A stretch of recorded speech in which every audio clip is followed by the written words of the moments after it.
try to make it very intuitive and just to help it make customers' lives easier. And we're trying to make Ford the reason to buy the Ford brand is not only great design and fuel efficiency, but technology. And it's one of our key pillars of our product strategy.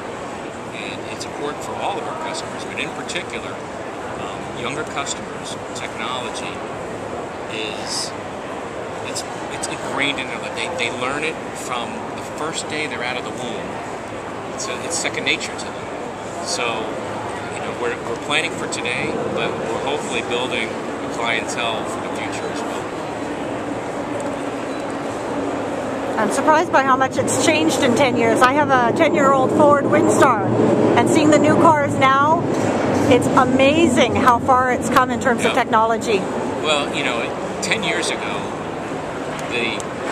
probably the most lines of code a car had was maybe 500,000 lines of code, and that was more for just engine management purposes.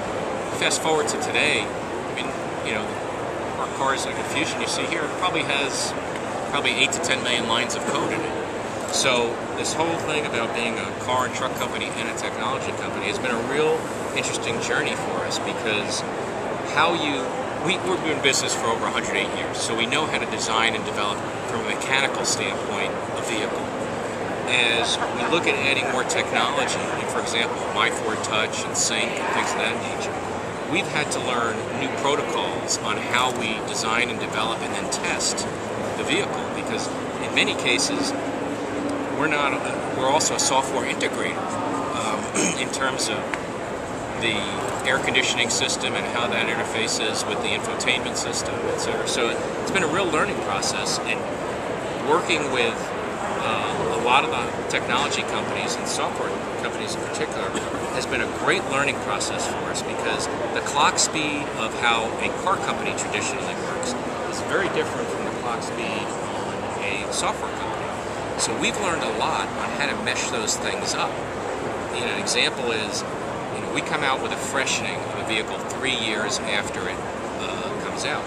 Well, software, you know, whether it's My Ford Touch or Sync, we're coming out with, you know, multiple upgrades during the year. Oh yeah. And that's really made us think through, how does that then get delivered to the customer? Do you do it through the dealership? Can you do it, you know, wirelessly? Do you send them a USB? Those kind of things. So it's really been a wonderful journey. And I think back to the first time we started kind of this journey, we realized 5 or 6 years ago that Ford wasn't known for technology. We were known as, well, we rationalized it internally in the company, we were a fast follower, which meant we were slow. And we made a real conscious decision with Sync to introduce that, and introduce it on Focus first, as opposed to introducing it on the Lincoln and then working its way down.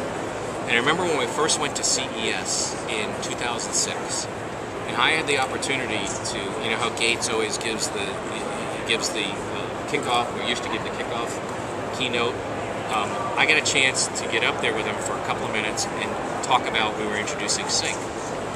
And I remember afterwards we were talking with some of the media, and I got questions like, you're from Detroit, right? Yeah. You're a car company. Yeah. So why are you here, and why aren't your knuckles dragging on the sidewalk as you walk around this place? And it was really interesting, because we started that journey of trying to be part of the community,